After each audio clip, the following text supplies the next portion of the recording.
Listen to the voice of God.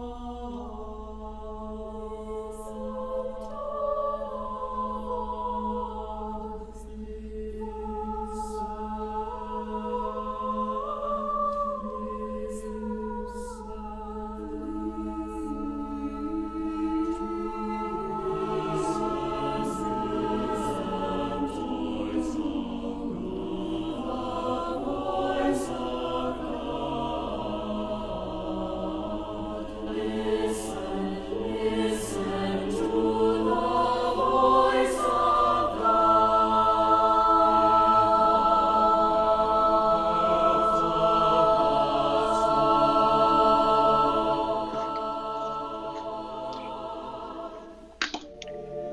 Bien, antes de comenzar la charla, un par de cositas relacionadas con nuestra práctica. La primera es que el silenciamiento del que hablan los maestros es un silenciamiento interior. Es el silencio de nuestras expectativas, de nuestros deseos, de nuestros miedos, de nuestras limitaciones, de nuestras ansias. No es el silencio de los ruidos exteriores. Lo digo también porque aquí, a pesar de el esfuerzo de África, pues tenemos ruidos exteriores. Pero ella me ha recordado pues cómo los antiguos maestros mandaban a los discípulos al metro en Japón para que meditaran en el metro, en medio del ruido. Porque a veces nos confundimos, queremos crear un ambiente paradisíaco, un ambiente en el cual ni siquiera los pajaritos se oyen, y entonces pensamos que así hemos hecho silencio, mientras la tormenta interior sigue manifestándose. Entonces, el silencio del que hablamos es algo mucho más esencial, mucho más interior. Y es el trabajo que debemos de hacer aquí. No tanto ya no hablamos, eso es para facilitarnos el que de pronto, como suele ocurrir, cuando quedamos en silencio empieza una tormenta de cosas en la cabeza que pensábamos que no estaban. Lo que hacemos habitualmente en nuestro trabajo ordinario es que esa tormenta no la oímos porque tenemos muchos ruidos, muchas cosas hacia afuera. Pero cuando nos quedamos quietos de pronto, caramba, yo no sabía que tenía todas estas emociones detrás o todos estos pensamientos detrás o todas estas expectativas. El practicante de Zen que inicia un sesshin se siente extraño al principio, el primer día, y además el primer día especialmente es más doloroso, no solamente por la postura, sino también por esto que estoy hablando, por el tema de qué pasa conmigo, que hay todo ese follón dentro, ¿no? La segunda cosa que quería comentar es cómo se ha de venir al Teiso. Teiso es un término antiguo japonés que implica la expresión del Dharma. Hace ya bastantes años, una vez yo le pregunté a mi maestro, Billy Jagger, que tenía dudas de si yo podía enseñar algo, de si realmente yo podía transmitir a alguien algo, ¿no? Entonces él solo me respondió con una frase: enséñese usted, enseñe su experiencia. Con lo cual me dio un toque de autenticidad. Dice, déjate Pedro de teorías y de dinámicas mentales y de cosas y saca de ti lo que realmente vale la pena acompañando a los demás. Y eso es lo que intento hacer, con lo cual esta comunicación no es una comunicación de una clase doctoral o de un elemento académico, ni siquiera es un acto social del grupo donde nos relacionamos. Es un intento de conectar de corazón a corazón, de lo que hay aquí con lo que hay ahí. Y esa conexión con independencia de que se grabe y la podáis ver posteriormente, implica una disposición personal de apertura, de escucha, sin condicionantes, sin la expresión de lo que hacemos habitualmente en las charletas que vamos, qué tontería acaba de decir, esto es muy interesante, uy, qué bien habla. Ese tipo de dinámicas hay que romperlas si es posible. Ya sé que estoy pidiendo demasiado desnudamiento, en cierta forma, ¿no? En el sentido de eh, que mostréis lo auténtico que hay dentro en este momento para intentar captar lo auténtico que hay aquí dentro y quedaros solamente con eso. ¿Mm? Bien, estas eran las dos cosas que quería comentar antes y vamos a volver a nuestro maestro eh, Eckhart para entrar en la primera parte de su sermón de los pobres de espíritu, que es no querer nada.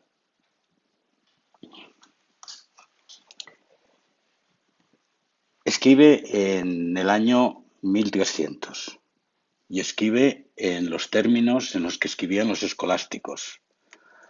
Por lo tanto, si a alguno os agrada la escritura religiosa, pues este es el momento. Si a alguno os desagrada, pues os aguantáis e intentáis ver a través de lo que aquí se dice. Y además escribe en unos términos que manda narices, que entender a veces la profundidad de este místico, pues han escrito tesis doctorales. Nuestro maestro Alexander Porach hizo su tesis doctoral sobre el maestro Eckhart y yo no he pasado de los 3 sermones básicos porque si me voy más para allá me pierdo. Con lo cual, yo lo que intento es, en este retiro, desmenuzar para vosotros desde mi corazón lo que yo considero que es esencial aquí. Pero os lo tengo que leer. La bienaventuranza abrió su boca de sabiduría y dijo: Bienaventurados los pobres de espíritu, porque de ellos es el reino de los cielos. Mateo 5:3. Todos los ángeles y los santos y todo cuanto jamás ha nacido debe callar cuando abra la sabiduría del Padre, pues toda sabiduría de los ángeles y de las criaturas es pura locura ante la sabiduría insondable de Dios. Ella ha dicho que los pobres son aventurados. Ahora bien, hay 2 tipos de pobreza. Una pobreza exterior, que es buena y digna de elogio en la persona que la toma consigo por amor a nuestro Señor Jesucristo, porque Él mismo la asumió en la tierra.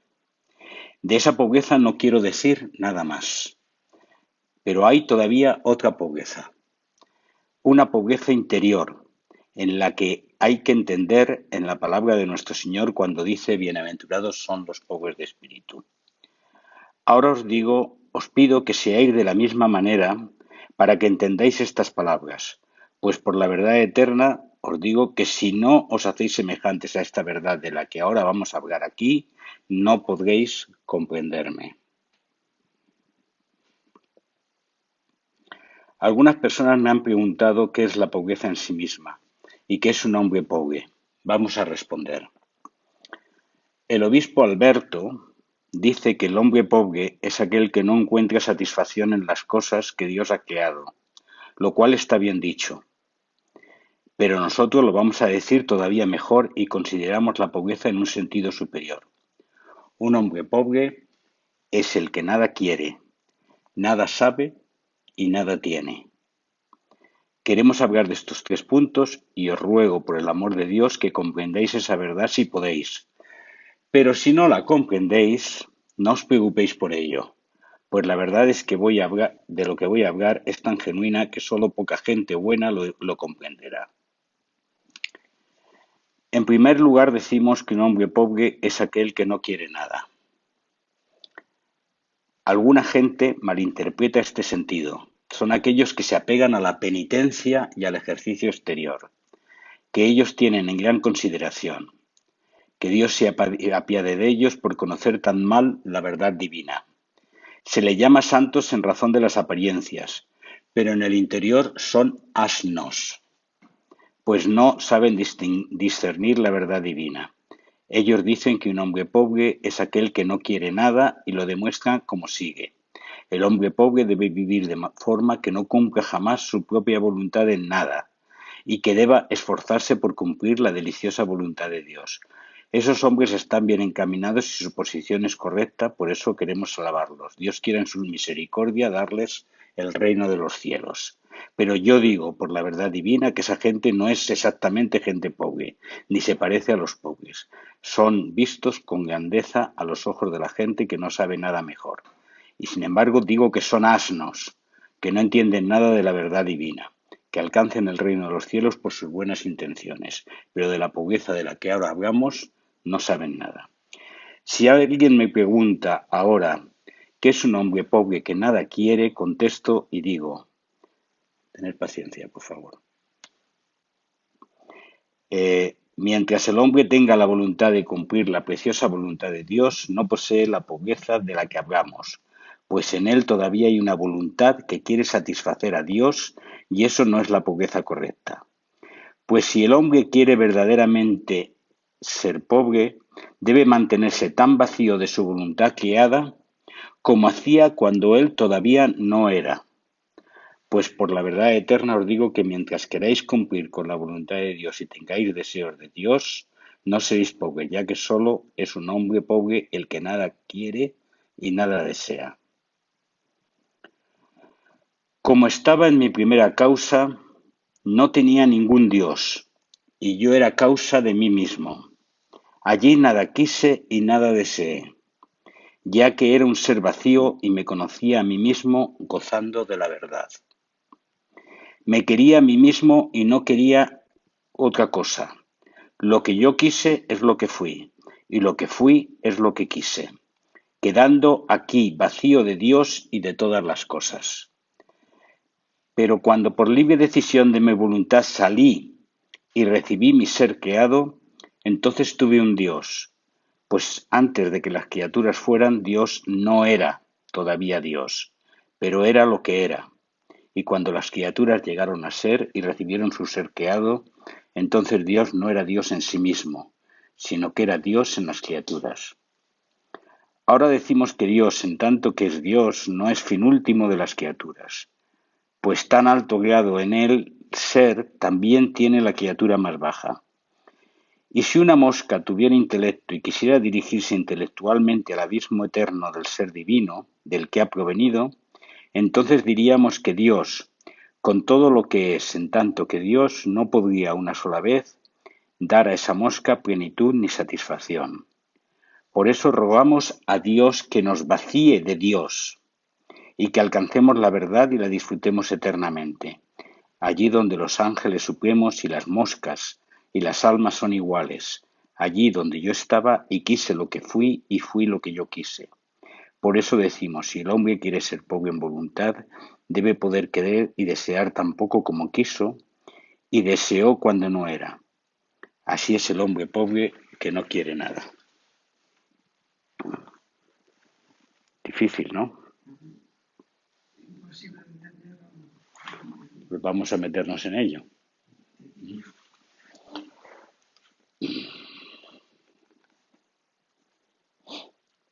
El primer elemento que, que es importante aquí es que esa pobreza interior no implica la negación de la vida. Y eso es muy importante como punto de partida.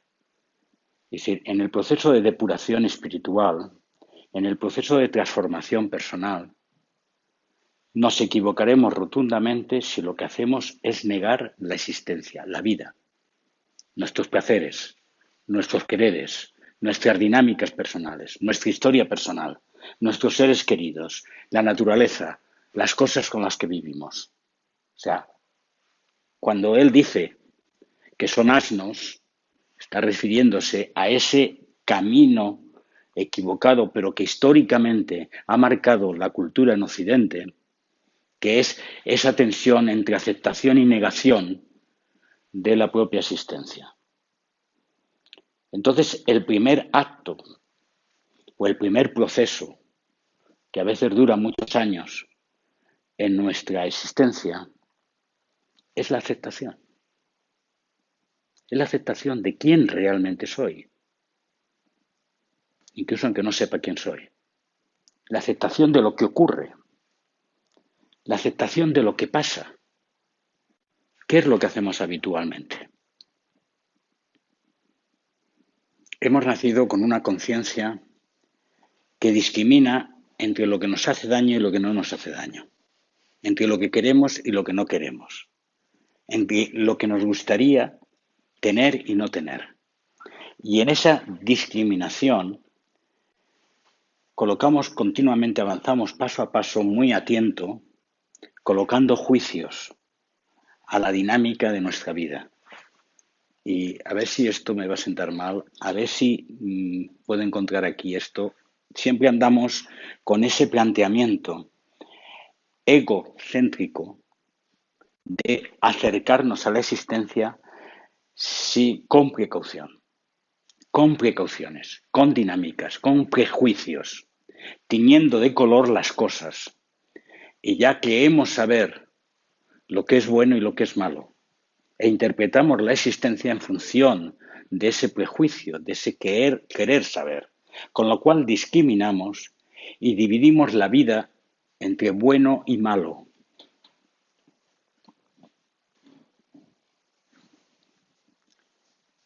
El proceso de silenciamiento en la pobreza de espíritu implica romper con esos prejuicios, romper con esa prejustificación al acercarnos a la realidad.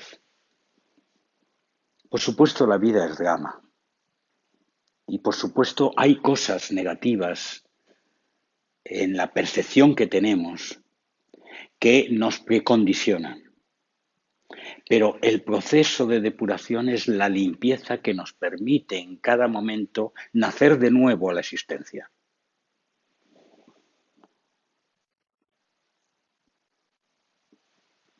Ayer recibí de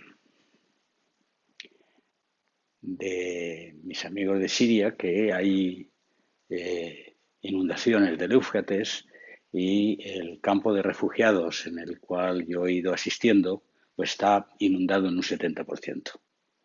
Cuando yo oí aquello y vi las fotografías, me sobrecogió, porque sé exactamente cómo esa gente vive. Y entonces no puedo decir que eso no me afecte, que eso no sea bueno o que no sea malo. Pero ese sobrecogerte no implica quedarte atrapado en esa existencia.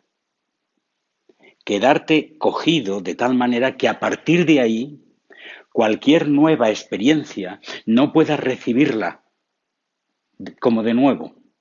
Y este es el punto de partida más importante en este camino hacia la dinámica de pobreza de espíritu.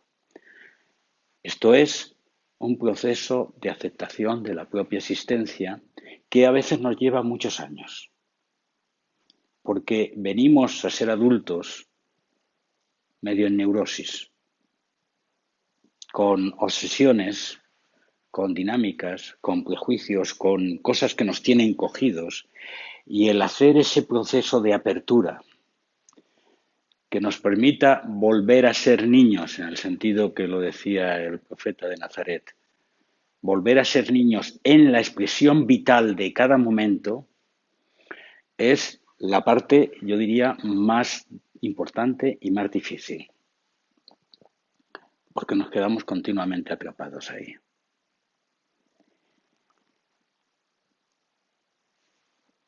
Y porque nos hacemos viejos en nuestras emociones y en nuestras ideas. Y entonces nos cuesta mucho el dejar espacio para nueva experiencia. Yo ya sé la rutina que me apetece, sé de mis propias seguridades, sé de mis propios esquemas, sé lo que me agrada y lo que no me agrada. Me he creado una imagen que me ha costado mucho de mi propia historia y mi propio yo, y eso lo tengo ahí cogido, un poco como con imperdibles, y me cuesta el empezar a ponerlo en tela de juicio.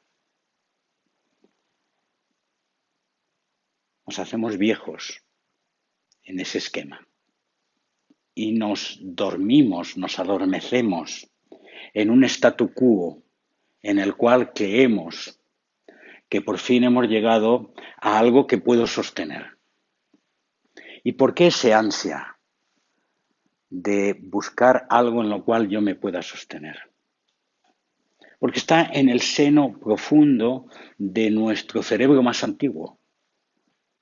Cuando nosotros, como homínidos, salimos a la lucha por la supervivencia, se grabó en nosotros la necesidad de depredación hacia nuestros deseos y necesidades como forma de sobrevivir. Y eso no fue nada negativo. Eso fue la evolución de la especie en nosotros que dio lugar a la llamada conciencia egoica, que permitió la creación de historias personales que fuimos construyendo a lo largo de la historia del hombre y también que construimos a lo largo de nuestra historia personal, desde que somos pequeñitos hasta la adultez.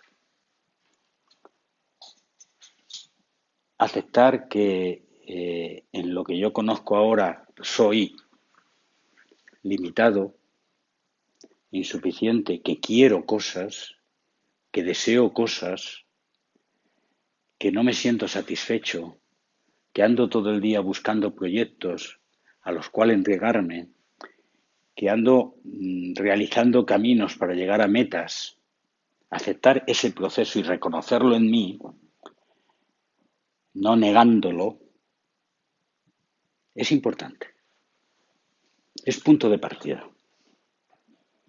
Uno de los grandes problemas de la represión religiosa ha sido justo la negación de esto. Y hemos tenido que venir a la adultez de conciencia laica para captar que esto puedo decir que no, pero está aquí. Pero de pronto me enfrento con la frase del Buda: el sabio cuida con amor el ego para convertirlo en un útil instrumento. Y me descentra, porque en el fondo de mi conciencia, este cuerpo, estas emociones, esta conciencia, este estado mental, es lo que yo llamo yo. Incluso soy capaz de aceptar que es un yo que evoluciona, que no es lo mismo siempre, pero hay un trasfondo seguro que es una identidad de un alguien que está aquí. Sin embargo, el Buda no habla de un alguien. El campo no es el agricultor. El arco no es el arquero. La estatua no es el escultor. Por lo tanto, mi cuerpo, mis emociones, mi conciencia, no soy yo. No lo veamos esto en teoría. Yo he visto morir a mi padre y a mi madre. Y como médico he visto morir a mucha gente. Lo que tengo más cercano es la muerte de mi madre. Hace un año vivió los últimos días en casa y yo recuerdo que me decía: hijo, me siento muy débil. La veía vomitar, la veía que se echaba la mano a la barriga, se sentía mal, lloraba, me miraba con sus ojos. Cuando 2 días después contemplé su cadáver en el hospital y la toqué para darle un beso de despedida, me surgió la pregunta, mamá, ¿estás ahí? ¿Mi madre era el cuerpo? Parece que no. Pero si no era el cuerpo, ¿qué era? Cuando yo me muera, y seguro que me voy a morir, y creo que vosotros todos también, ¿o no? No, no. Eh, eh, en Corea se pasan meses meditando en la muerte, en la propia muerte. Y yo a raíz de esta experiencia, yo os digo que yo tuve que meditar en mi propia muerte. ¿Dónde está esa identidad que la considero segura? Mamá, ¿dónde están tus emociones? En ese cuerpo que se está quedando frío y que 3 o 4 días después estaría pudriéndose. ¿Dónde están tus pensamientos? ¿Dónde está tu espíritu? No, ha volado, decimos. Ha volado. Y no nos inventamos. Acepto con legitimidad el planteamiento, la hipótesis de que hay una parte espiritual que vuela tras la muerte, lo acepto como hipótesis y respeto quien no lo acepte, pero lo que no acepto es el mito de permanecer individuales per siempre.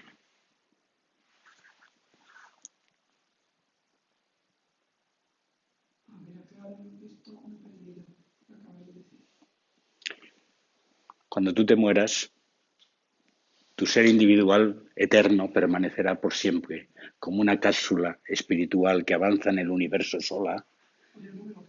Y, claro, pues es lo que digo que yo no acepto.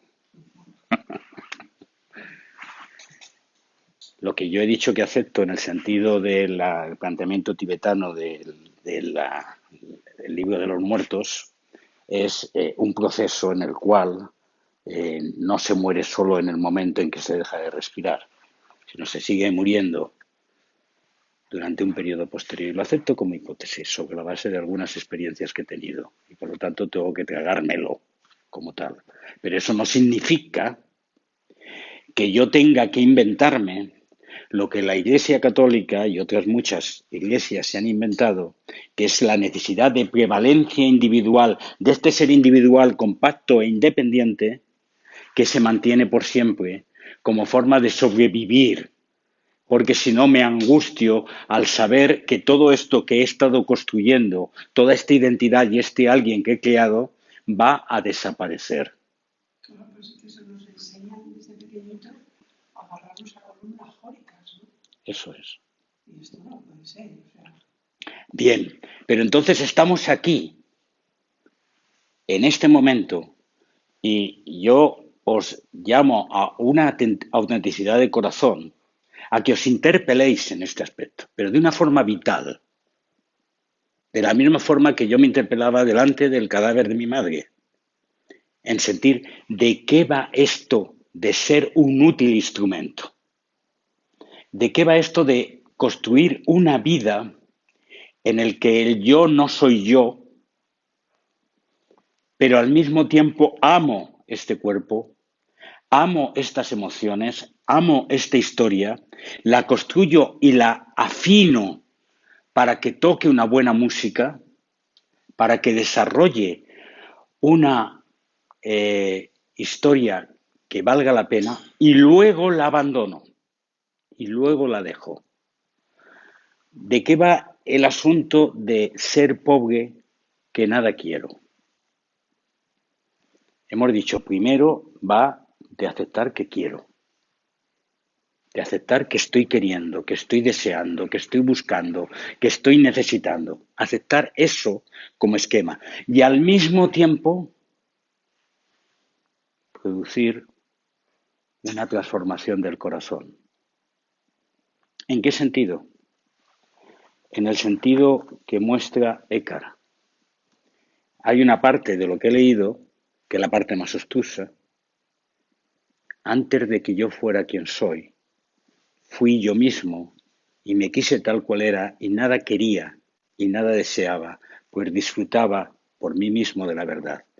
y no necesitaba hablar de un Dios que me creaba porque no me había creado. Esa frase que cita y que nos resulta tan difícil es la que ahora quiero poner delante de vosotros, que es lo que en el Zen se llama la experiencia de vacío del Zen. Para los que sois nuevos en el tema del Zen, la palabra vacío siempre nos crea inestabilidad, porque en Occidente vacío es ausencia de realidad. Pero en la forma como se expresa en Pali y se expresa en los términos del Zen antiguo, no es ausencia de realidad, es ausencia de existencia separada. Esto es, vacío de que nada está limitado y separado, de que nada existe como una identidad compacta y separada de lo existente. El propio Eckhart decía que si algo de esto no entendéis, que no os preocupéis. Entonces se trata de captar lo que se pueda captar, ¿vale? O sea que en ese sentido, por ejemplo, África me ha oído esta charla, ¿cuántas veces ya? 3 o 4 veces, ¿no? Y sin embargo todavía surgen cosas. ¿Eh? El vacío no es ausencia de realidad, es ausencia de existencia separada. Por lo tanto, el vacío, hay una frase de Amosami que dice vacío es plenitud, en sentido de que si es ausencia de existencia separada, está implicando que no hay nada que sea separado. Nosotros no somos separados. No existe nada que tenga existencia inherente por sí mismo, que todo está entremezclado, que todo está sin límites. Y en ese sentido, volvemos a interpelarnos. Este yo, esta identidad, este alguien con el cual camino, con el cual me levanto todos los días, que me acompaña en todos mis pasos, que me implica en las pulsiones que yo tengo, no existe como existencia separada. Captar esto, experimentar esto, es la experiencia del vacío del Zen. Y solo en el profundo silenciamiento es en el cual esa experiencia se da. Pero tiene unas consecuencias fundamentales en nuestra vida. Las consecuencias es captar la frase de Eckhart. Yo era ya, antes de que fuera yo. Y ese yo era ya no era yo era ya un ser independiente y separado antes de que yo fuera yo. No, ese ser aparentemente independiente y separado es la forma concreta en la que quien yo era se está expresando ahora. Si acepto profundamente en mi corazón de que realmente quien soy es todo, la expresión de esta forma y de esa historia personal ahora tiene tremenda importancia, porque el todo, la realidad, el fondo divino, o como quieras expresarlo, se está expresando ahora de esta forma concreta. Pero eso tiene como consecuencia que luego deja de expresarse de esta forma concreta. Entonces, tengo que empezar a poder vivir de una forma en la cual este espacio de no ser separado vaya ocupando vivencialmente su propia expresión. A partir de ahí es donde surge el tema de ese tipo de pobreza donde nada quiero, nada deseo. No es que nada quiera ni nada desea, es que no me apego, no me atrapo, no me congelo en los deseos y necesidades que ahora se expresan. Tengo hambre, hay una hermosa comida, uy, qué bien, cómo me gustaría comérmela. Muy bien, disfruta, cómela, pero luego muere a ello y luego transfórmate en otra cosa. Os lo he dicho algunas veces, a mí me llama muchísimo la atención mi propio perro, porque de pronto es amor puro y de pronto es juego puro y de pronto hay un ruido y pega un salto y se pone... O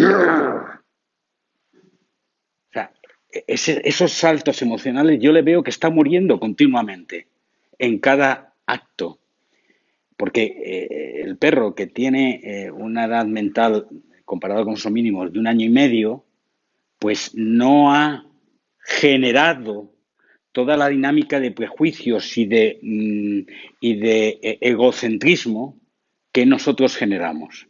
Y por lo tanto me permite ver la realidad que soy yo, expresada de otra manera, sin que exista ese armatoste de deseos y necesidades que yo he generado, sin que exista aparentemente. Ahora, mi perro, cuando yo bajo a la cocina y me pongo a hacer la comida, baja al balcón y se pone al lado. A ver si le cae algo.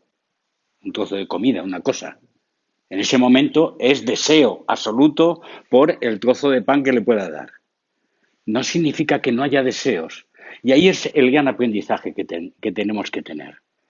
No significa que nos volvamos muertos vivientes, que rompamos con nuestra dinámica vital, sino significa que no nos agarremos, no nos condicionemos y no creamos una historia con ello, con esa dinámica de querer estar. Y solamente podemos hacerlo si hay algo de esa conversión, de esa metanoia dentro de nosotros. Si hay algo de cambio de chip ahí. Y puedo decir que prácticamente todos habéis tenido ese algo de cambio, porque si no, no estaríais aquí en ningún momento.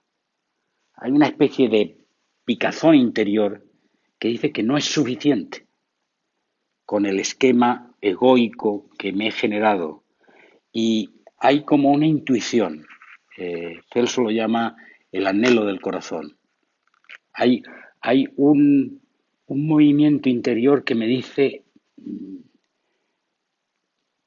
anhelo de eternidad se puede llamar, anhelo de expresión completa, experiencia de comunión que he vivido, esos momentos preciosos en los cuales rompo con la dinámica egoica de mis deseos y necesidades y me expreso en continua conexión con un medio, con un ser, con una persona, con mi hijo, con mi nieta, con algo que en ese momento me hace trascender esa soledad egoica en la cual vuelvo continuamente una y otra vez.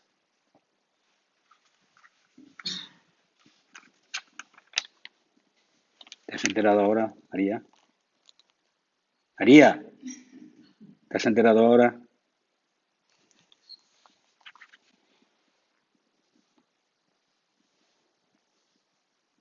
Por lo tanto, la experiencia de vacío es una experiencia de no desear nada y no querer nada, porque existe experiencia de plenitud, porque todo está realizado. Experiencias pequeñas.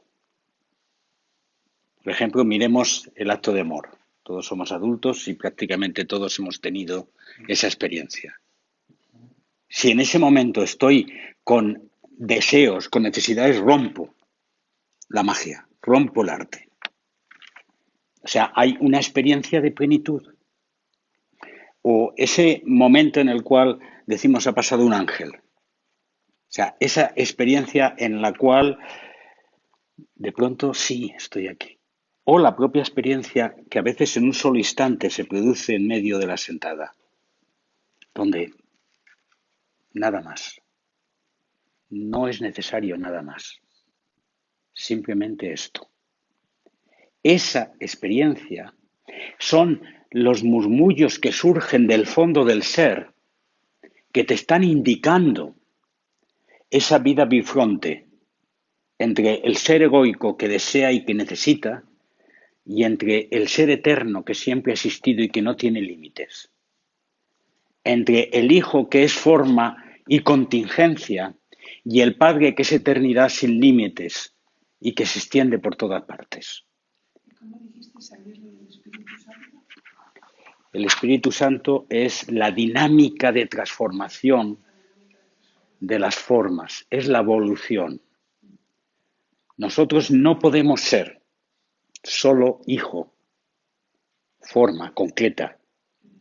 Si alguien se plantea eso, entonces se condiciona a la celda individual que soy, aceptando desesperadamente que dejaré de ser y se acabó todo. Si somos y tenemos experiencia de ser padre e hijo, no podemos ser solo padre. Esto es vacío, espíritu eterno que desaparece y que desprecia la forma, sino que somos las dos cosas juntas y continuamente interactuamos en las dos cosas y eso es lo que produce el cambio de una forma en otra, el cambio de la flor al fruto, el cambio de la semilla al árbol, ese proceso continuo de cambio que observamos con toda parte y que está también aquí, es el Espíritu Santo. Quitémoslo de santo, quitémoslo de espíritu y hablemos de dinámica transformadora continua que se produce en nosotros. Y nosotros somos fundamentalmente eso, ese profundo cambio. ¿Y se puede vivir sin creérselo esto? Esto, La dinámica de transformación. esto existe, lo creas tú o no lo creas, participes o no participes en ello. Sí, sí. Y no lo digo como verdad absoluta, es la observación de la experiencia. Y lo que sí que puedes es tomar una opción desde tu conciencia egoica de vivir en función de una realidad y no de la otra. Tú puedes vivir toda la vida destrozándote porque niegas tu cuerpo, niegas tus emociones, niegas tu espíritu y vives toda tu vida con tu neurosis negacionista, o puedes vivir toda tu vida disfrutando de tu cuerpo, disfrutando de la comida, disfrutando aprovechándote de los otros, etcétera, y que me quiten lo bailado. Puedes hacer una cosa o la otra. Pero si quieres hacer ese proceso de integración, tienes que dejar un espacio de silencio. Porque si no dejas un espacio de silencio, el murmullo ese que hay en el trasfondo del ser no lo vas a oír. Y en el momento que lo oigas, poco a poco irás liberándote, no de los deseos y necesidades, sino de generar un alguien en función de esos deseos y necesidades y tú ser el alguien depredador que busca desear y dejarás espacio a aceptar la vida tal y como viene, para su bien y para su mal.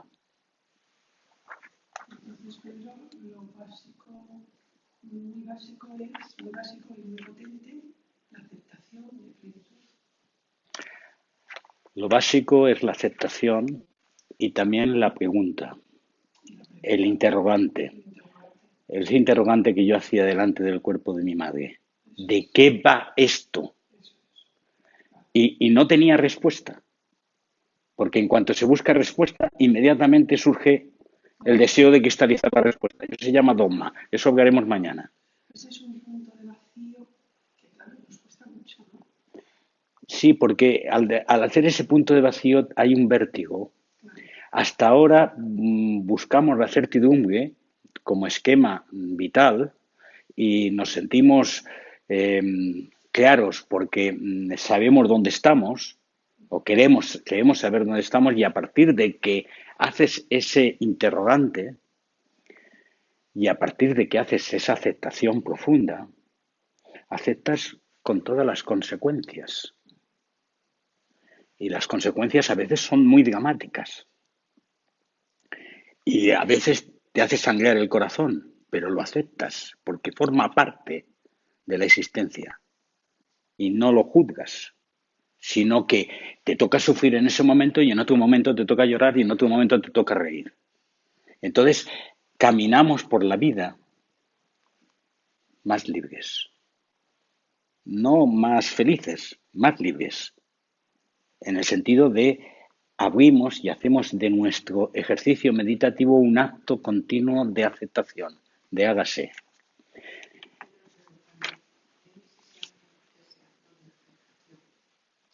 Y te haces la pregunta interrogante y te quedas paralizado.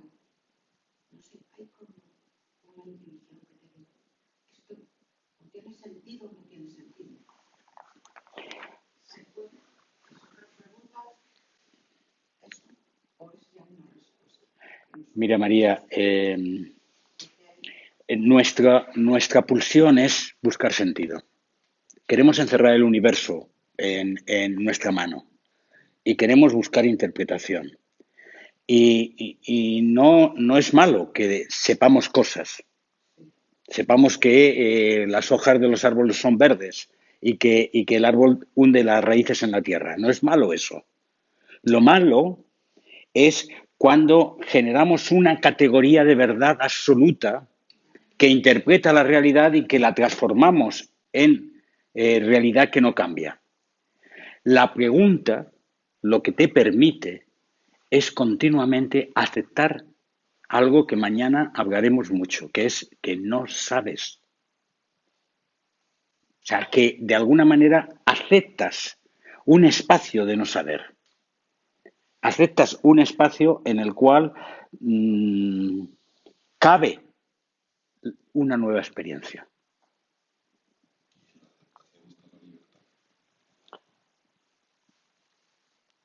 En la aceptación está la incorporación a la vida.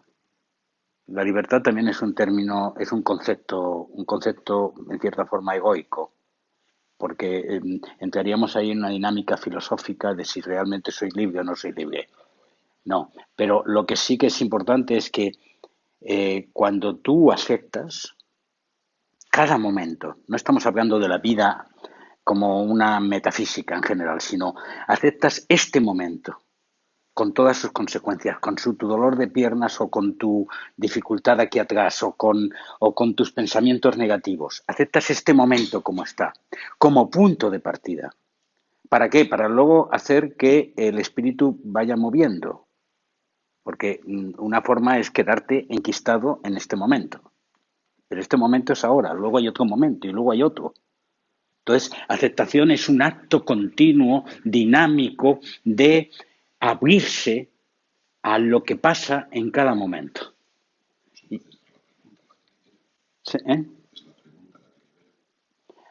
La pregunta, ¿por qué no la dejas, por qué no cristalizas una respuesta en cada momento? Eso no significa que no tengas respuestas en este momento. Las tienes en este momento, pero no para el siguiente, vitalmente hablando. O sea, ahora tú sabes que estás sentado y que te duele la espalda. Y este es tu momento. Y esa es tu respuesta en este momento. Pero dice, no, es que yo me va a estar doliendo la espalda todo el día. Ah, ya has cristalizado. Ya has generado una dinámica de continuidad donde no dejas espacio a que las cosas puedan cambiar. Y al mismo tiempo tenemos que aceptar con mucha paciencia que eso ocurre. O sea, ayer me sacaron a mí una muela. Entonces, y me dolió muchísimo. Decía, válgame Dios, ahora me voy a tener un sesín con este dolor de muelas, menudo mal genio voy a tener. Ya estaba proyectando ahora algo que me pasó ayer. Pues mira, no me duele la muela. Quiero decir, estamos hablando de cosas pequeñas. Estamos hablando de cada instante. Pero fíjate, Pedro, que eso que estás diciendo es súper importantísimo para la vida cotidiana. Porque desde que te levantas hasta que te acuestas, fluctúas, pum, pum, pum, pum, organizas, pum, pero no solamente tú, sino las personas que tienes a tu alrededor, ¿no? Entonces, no programar decir, oh, qué maldita estoy, lo que tú dices, y esta noche que me voy a sentir. No, es el momento.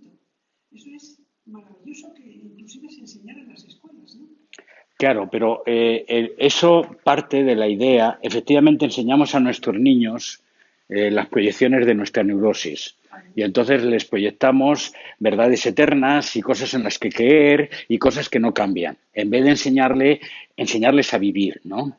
Ahora la nueva escuela sí enseña un poquito eso, enseña el cambio, intenta educar en el cambio, pero lo que es importante para nosotros es que lo que yo llamo esa metanoia, ese cambio de corazón que permita aceptar que esta realidad, tal como está confinada aquí, no es lo único, sino que estoy penetrado por el conjunto del universo.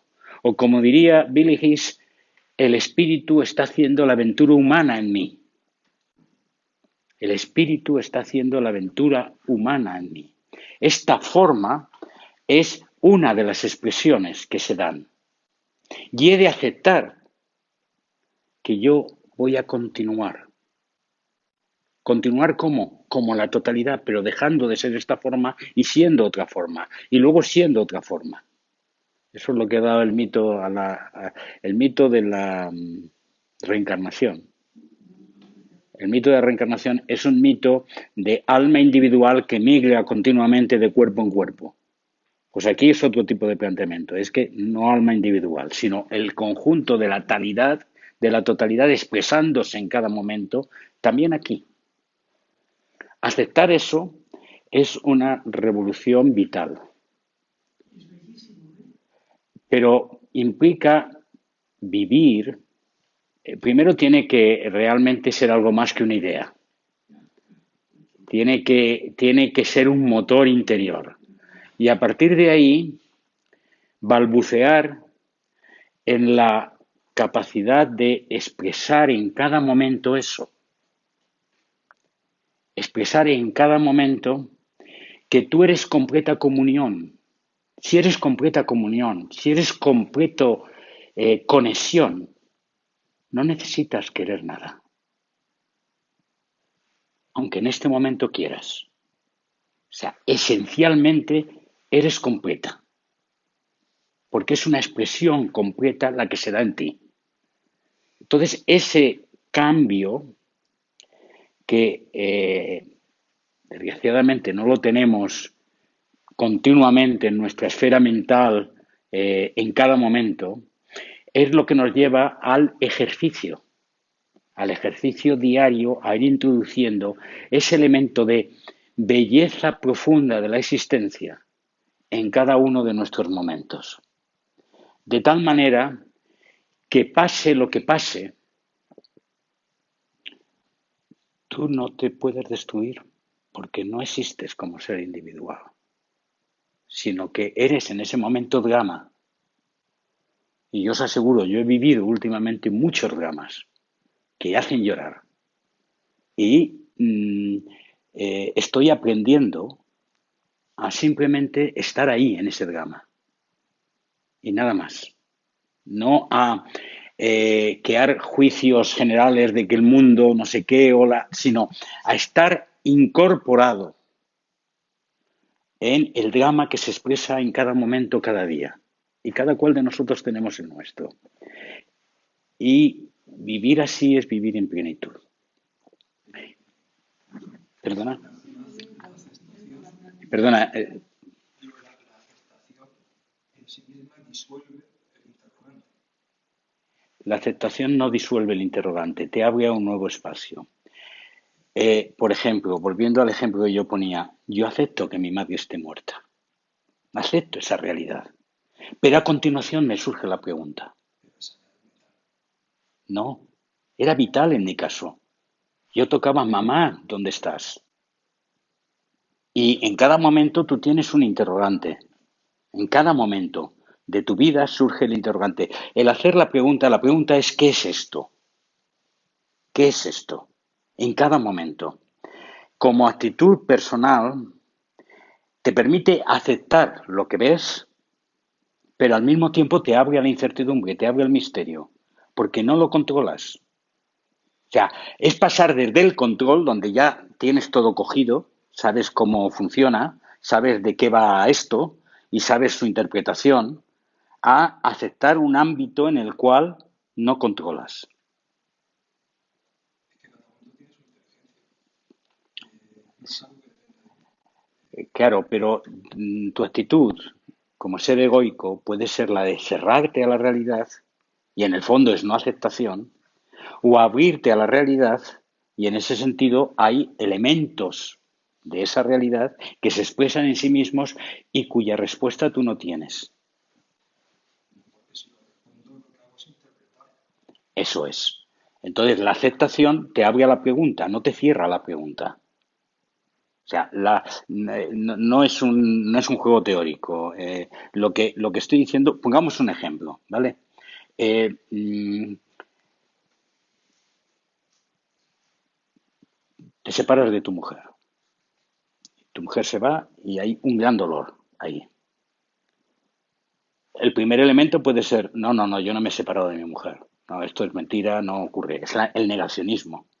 Hay un proceso de aceptación, que es el proceso del duelo, en el cual tú aceptas esa situación. Pero a continuación eso te abre a un espacio nuevo, te abre a una nueva situación. Y ese abrirte un espacio nuevo y moverte, fluir en ese espacio nuevo, por mucho que sea dramático, es lo que llamamos el flujo del espíritu. O sea, es aceptar que mueres y que naces. Cuando mueres, mueres a algo que conoces. Cuando naces, no sabes a qué naces. Y esa es la pregunta. Sí, o sea, yo estaba mirando en el sentido de, más que yo cuestionarme o interpretarlo, dejar que me sorprenda la respuesta. Bien, no, si eso es, pero también en el fondo es porque estás abierto a la pregunta. O sea, te sorprende la respuesta porque has creado una apertura en tu alma, en el cual permites que haya respuestas que no las consabidas, las que ya te sabes. Porque no son condicionamientos de la memoria. Claro, Entonces yo simplemente me quedo con la atención, las cosas surgen. claro, pero lo que yo quiero llevar al espíritu de vosotros es que las dos cosas son realidad. O sea, es realidad que intentamos cerrarnos, intentamos la seguridad, intentamos buscar, y es realidad también ese anhelo por abrirnos a ese espacio de silencio donde no comprendemos, donde no sabemos, pero donde nos sentimos vivos, nos sentimos abiertos. Y esa mezcla de esas dos realidades es lo que es nuestra existencia, es lo que yo decía, el Padre y el Hijo conjuntados. Y tener capacidad de poco a poco aceptar esa dinámica de esas dos cosas. Yo sé que ahora mismo estoy sentado en este cojín y que este es mi cuerpo en este momento y que tengo 68 años, etcétera. Esto lo sé, pero al mismo tiempo yo, como no me cierro, es que voy a estar sentado siempre aquí y voy a tener siempre 68 años. Parece una tontería, pero no es ninguna tontería.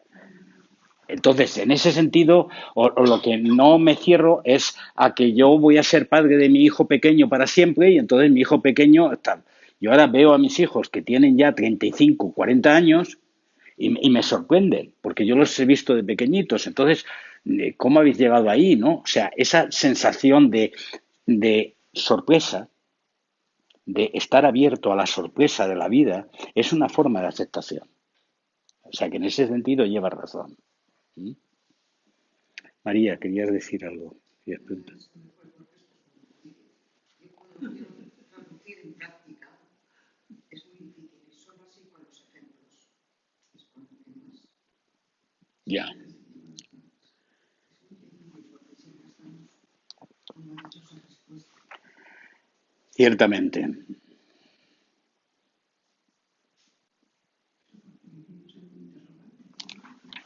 Sí, pero tal como lo expresa Eckhart, ese interrogante, ese misterio, o sea, hay que pensar que Eckhart habla desde la experiencia mística, ¿vale? De la experiencia de vacío. Y entonces dije, cuando era mi primera causa, allí nada quise y nada deseé. Y disfrutaba plenamente de mi verdad. Está hablando de una experiencia que dice que ahora también está, porque al final del sermón dice, lo que soy lo que fui, lo que soy y seré siempre. O sea, está expresando la aceptación, el rendimiento por fin de este ser que hasta ahora se ha considerado un ser individual y limitado a un espacio infinito en el cual yo fui primera causa de todo lo que existe y al mismo tiempo seré siendo el que penetra todo lo que existe. O sea, esa expresión de comunión, de ser parte de ese árbol que está ahí, ser parte de ti que me estás mirando, sé el mismo que tú en tu propia existencia, y esa conexión, que no es una conexión que yo me invento, sino que es una realidad que experimento, es la gran transformación a la cual nos llama. Y en función de ella, es en función de la que dice que es fútil el desear y el querer profundamente algo para completar lo que ya está completo.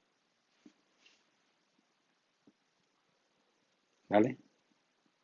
No sé, esa experiencia que tienes algunas veces de que tú eres también ese árbol, eres también ese gato, ese perrito. Esa experiencia se tiene mucho. Yo tal vez la tengo más, muchísimo, pero bueno, tengo.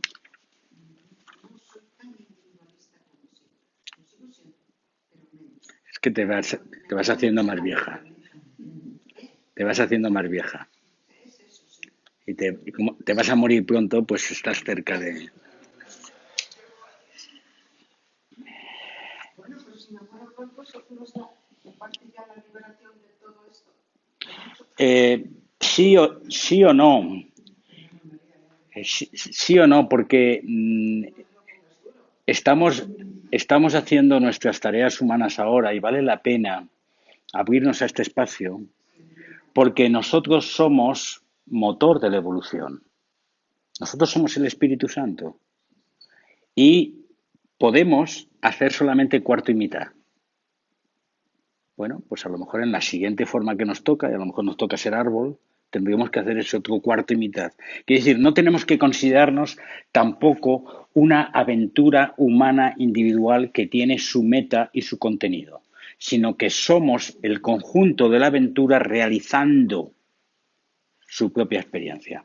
Y yo entiendo que eso vivencialmente es difícil, o sea, ocupa tanto espacio nuestra mente, nuestra este saber que somos, que es en esta parte de la galaxia al menos una experiencia única, ocupa tantísimo espacio que nos resulta tremendamente difícil realmente vivenciar en cada instante que yo soy el todo evolucionando. Y esa es la mayor expresión de los místicos. La mayor expresión de los místicos es que no soy este ser individual evolucionando. Soy todo lo que existe evolucionando en esta expresión de realidad. Entonces, ese salto es un salto vivencial, que implica una profunda oscuridad al principio. Y ese salto vivencial no se da de una vez por todas. O sea, no existe, a lo mejor existe para algunos, esa conversión completa de pronto, pues he pegado el salto al ser místico. Posiblemente lo fue el Buda, posiblemente lo fue Jesús, pero nosotros lo que pegamos son saltitos. Y ahora de pronto capto, intuyo, y luego me vuelvo para atrás, y luego para adelante. Y luego, pues a lo mejor como María, estoy más cerca de perderlo todo y entonces pues estoy más abierto a captar ciertos elementos que antes se me escapaban.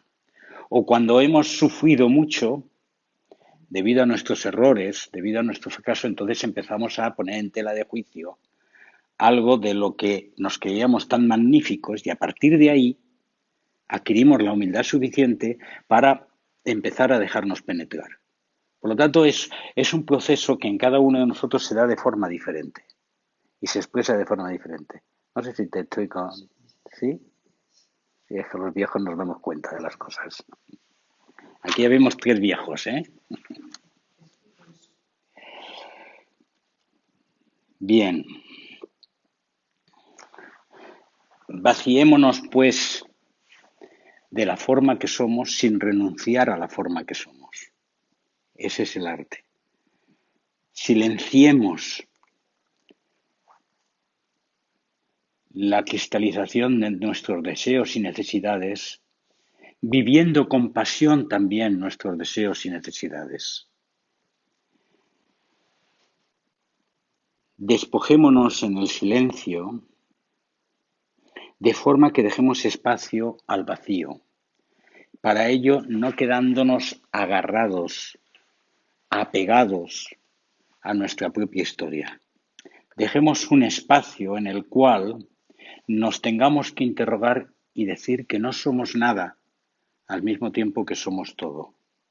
Y no somos nada no en el sentido de no soy, en un sentido de destrucción, sino no soy nada en el sentido de nada diferente a todo lo que existe. Por lo tanto, seamos capaces de vivir al tiempo con pasión y con desapego. Vivamos cada momento con profundo compromiso y al mismo tiempo con la libertad, como decía Nagarjuna, de no ser alguien.